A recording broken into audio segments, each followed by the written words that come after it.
Snake bite जो है, हमारा जो भारत देश है ट्रॉपिकल कंट्री है।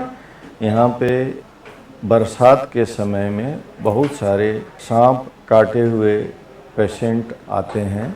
जैसे पिछले साल 2019-20 में लगभग 58,000 से 60,000 के करीब मरीजों का डेथ हुआ। इसके लिए हम लोगों को अलर्टनेस की ज़रूरत होती है, एक सही जानकारी की ज़रूरत होती है। इन चीज़ों से हम कैसे बच सकते हैं, क्या किया जाना चाहिए सांप काटने के बाद, ये जानकारी पहले से उपलब्ध रहती है। तो इन मृत्युओं को सांप काटने के बाद जो हो रही हैं, उनसे काफ़ी हद तक हम बच सकते हैं।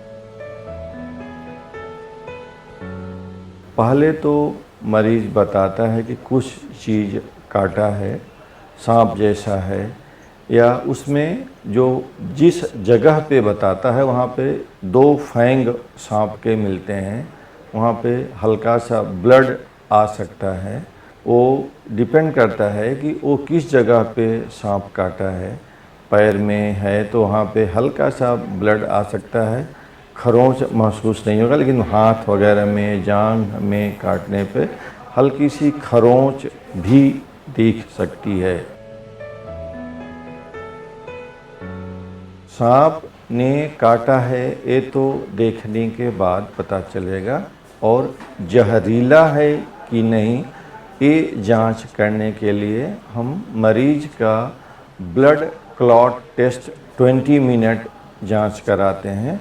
उसमें पेशेंट का 5 ml ब्लड एक ग्लास सिरिंज में लेके 20 मिनट के लिए उसको रख देते हैं। अगर 20 मिनट में वो ब्लड क्लॉट या थक्का बन जाता है तो उसमें जहरीला सांप नहीं है। अगर थक्का नहीं जमता है तो वहाँ पे जहरीला सांप होगा। जैसे जहरीला सांप में वाइपर या करैत यहाँ पे नॉर्थ इंडिया में बोलते हैं, जिसमें खून का थक्का नहीं जमेगा। एक कंडीशन और होती है जहाँ पे खून का क्लॉट होने के बाद भी जहरीला सांप हो सकता है। वहाँ पर थक्का बनेगा, लेकिन मरीज को ड्राउजीनेस, टोसिस और वीकनेस लगेगा। अगर थक्का बन रहा है, टोसिस नहीं है, आंखें झुक नहीं रही हैं, सुस्ती थकान नहीं है, तो मरीज को कोई जहरीला नहीं, पानी वाला या बिना जहर वाला सांप काटा है। ये 3 कैटेगरी हुई।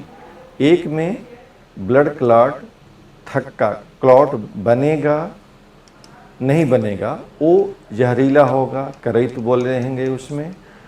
और जिसमें थक्का बनेगा वो 2 कंडीशन होंगी। एक दो न्यूरोटॉक्सिक होगा, जिसको किंग कोबरा या काला नाग कोबरा बोलते हैं। दूसरे में और होगा कि बिना जहर वाला, पानी वाला सांप बोलेंगे, जिसमें थक्का तो बन जाएगा, कोई सिम्टम नहीं होंगे, जो बिना जहर वाले सांप होंगे।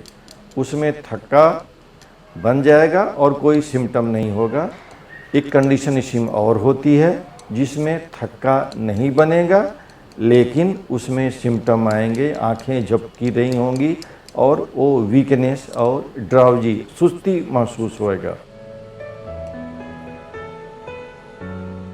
सांप जब काट लेता है, उसको सबसे पहले हमें करना चाहिए, जहाँ पे सांप काटा हुआ है एक ट्यूनिकेट लगा देना चाहिए। बस एक बैंड या रस्सी 1 फुट या 6 इंच ऊपर लगा देना चाहिए, और लगाने के बाद जितना जल्दी हो सके पास के सरकारी अस्पताल में जाना चाहिए, या सरकारी अस्पताल या कोई अस्पताल में ले जाना चाहिए मरीज को। वहाँ पे मरीज के लक्षणों का जांच करके उचित ट्रीटमेंट वहाँ पे मिलता है।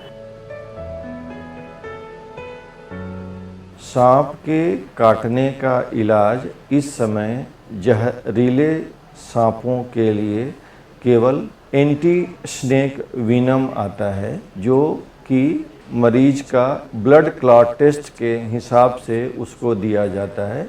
अगर ब्लड क्लॉट टेस्ट पॉजिटिव है तो उसमें 6 vial anti snake venom 100 ml normal saline में 45 मिनट में दिया जाता है और इसको हर 6-6 घंटे पर हम देते हैं। उसको ब्लड क्लॉट टेस्ट के अनुसार, अगर ब्लड क्लॉट टेस्ट जब तक पॉजिटिव रहेगा तब तक हम उसको एंटी स्नेक वेनम 4 से 6 वायल हर 6 घंटे पे उसको हम लोग इंट्रावेनस दिया जाता है। सांप अगर काटे तो पेशेंट को घबराना नहीं चाहिए। और किसी झाड़ फूक वाले या किसी इलिटरेट जो हैं ओझा या क्वैक के पास न जाके सबसे पहला काम मरीज को तत्काल लेके एक बैंड लगा के सरकारी या जो नियरेस्ट कोई अस्पताल है वहाँ जाना चाहिए। सांप के काटने में कोई जगह नहीं है कि आप झाड़ फूक या ओझा या वैद्य के जाके जान जोखिम में डालना बिल्कुल लापरवाही है। इस पे बिल्कुल भरोसा नहीं करना चाहिए। अगर कोई सांप काट रहा है तो सरकारी अस्पतालों में एंटी स्नेक वेनम पर्याप्त मात्रा में हर सरकारी अस्पताल में उपलब्ध है। वहाँ पे जाने पे मुफ्त में पूरा इलाज होता है। अगर किसी क्वैक के पास जाएंगे तो वहाँ पे जान का पूरा जाने का खतरा है। वहाँ पे जाना से बिल्कुल नहीं जाना चाहिए। सांप काटे हुए मरीज और उनके घर वालों को पहली बात कि आप घबराएं नहीं।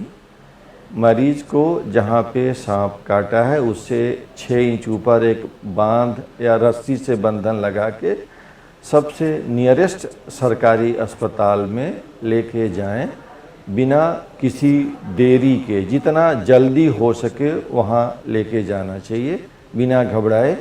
अंधविश्वासी झाड़ फूट या वैद्यगिरी वगैरह से करने से बचना चाहिए।